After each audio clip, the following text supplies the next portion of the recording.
Bugün qeyri-formal məntiq səviyyəsindən növbəti mövzunu müzakirə edəcəyik. Müzakirə etmək istədiyimiz mövzunun adı qeyri-formal məntiqdə uyğunluq xətalarıdır. Mövzunun özünə keçid almazdan əvvəl qısaca qeyri-formal məntiqin tarixinə baxaq. Əvvəlki mühazirələrimizdə qeyd etdiyimiz kimi məntiqin təqribən 2500 illik tarixi vardır və Qərb dünyasında bu fənnin, bu predmetin yaranması Aristotelin adı ilə bağlıdır və əgər biz bu tarixi götürmüş olarıqsa, deməli qeyri-formal məntiqin də ilkin şəkildə təsnif edilməsinə biz Aristotel məntiqində rast gələ bilərik. Aristotelin özü 13 qeyri-formal məntiqi xətanı müəyyənləşdirmişdir və onları iki qrupa bölmüşdür. Amma sonrakı illərdə, sonrakı əsrlərdə məntiqçilər onlarla yeni qeyri-formal məntiqi xətanın növünü bura əlavə etmiş və nəticədə bu qəbildən olan xətaların sayı kifayət qədər genişlənmişdir. Təqribən məntiqdə 100 məntiqi xətanın fərqləndirilməsi məlumdur. Yəni mən şəxsən 100-ə qədər, təqribən 100 sayda məntiqi xətanın olması faktı ilə tanışam. Onlardan haradasa 10 məntiqi xəta bu formal məntiqi xətadır. Yəni bizim indi müzakirə etdiyimiz predmetə, sahəyə daxil deyildir. Və yerdə qalan təqribən 90 qeyri-formal məntiqi xəta isə adından göründüyü kimi məhz qeyri-formal məntiq sahəsinə aiddir. Və adını yox, daha doğrusu sayını qeyd etdiyim qeyri-formal məntiqi xətalar adətən 5 qrupa ayrılır. Bunlardan birincisi uyğunluq xətalarıdır, ikincisi zəif induksiya, növbəti güman xətaları, daha sonra qeyri-müəyyənlik xətaları və sonuncu, 5-ci qrammatik analogiya xətalarıdır. Deməli, biz bu günləri birinci qəbildən olan məntiqi xətalara keçid alırıq. Yəni, uyğunluq xətaları nədir? Biz bu qəbildən olan xətaları necə fərqləndirə bilərik? Deməli, uyğunluq xətalarında arqumentin premisləri, müqəddimələri ilə onun nəticəsi arasında məntiqi cəhətdən heç bir uyğunluq mövcud olmur.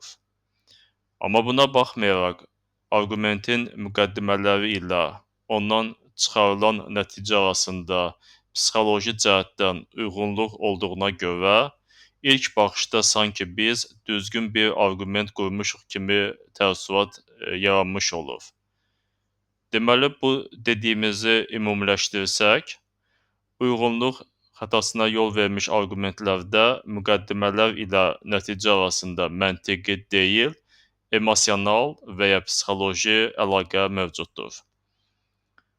Və yalnız bir mühazirə, bir müzakirə çərçivəsində uyğunluq xətalarının hamısını izah etmək təbii ki, qeyri-mümkündür.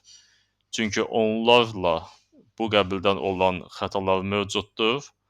Onlardan məsələn biri qorxuya və ya zorakılığa müraciət xətasıdır. Yəni biz konkret olaraq bu qəbildən olan məntiqi xətanın izahına növbəti dəfə, növbəti video qeydiyyatımız zamanı xüsusi yer ayıracağıq. Ona görə biz bunu bu günləri, bu mühazirəmizin gedişatında ətraflı izah etmək istəmirik. Sadəcə olaraq, yəni biz uyğunluq xətası deyəndə, yəni müqəddimələr ilə oradan çıxarılan nəticənin məntiqi cəhətdən deyil, yalnız psixoloji cəhətdən uyğun olması nə deməkdir? Yəni bunu izah etmək üçün, yəni indi buradan biz bir nümunəyə baxa bilərik. Məsələn, nümunəmiz belədir. Yeniyetmə öz həmyaşıdına belə deyir: sən etdiyin hərəkətin yanlış olmasını qəbul etməlisən. Əgər sən mənimlə razı deyilsənsə, onda mənim bir idmançı dostum var, mən onu çağıra bilərəm və o səni məhz mənim fikrimi qəbul etmədiyinə görə döyəcək. Təbii ki, burada çıxarılan nəticə, yəni mənim fikrimin doğru olması, əgər məntiqi yol ilə əsaslandırılmış olsaydı, yalnız məntiqi arqumentlərə söykənməli idi. Amma burada diqqət yetirirsinizsə, yəni mənim fikrimin doğru olması nəticəsinin çıxarılması üçün qarşı tərəfə sadəcə hədə-qorxu gəlinir və qarşı tərəfə yalnız 2 yol təqdim edilir, yəni 2 seçim etmək üçün 2 alternativ təqdim edilir. Qarşı tərəf ya mənim fikrimi qəbul etməlidir, ya da qarşı tərəf mənim idmançı dostum tərəfindən döyüləcək. Yəni fiziki zorakılığa məruz qalacaq. Və bu arqumenti irəli sürməklə, yəni belə güman edilir ki, qarşı tərəf təbii ki, fiziki zorakılığa məruz qalmaq istəməyəcək və buna görə qorxu qarşısında mənim doğru demiş olduğumu qəbul edəcək.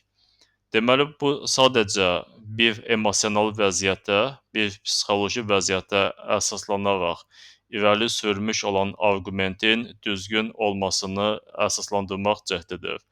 Amma aydın məsələdir ki, burada heç bir məntiqi əlaqə mövcud deyildir.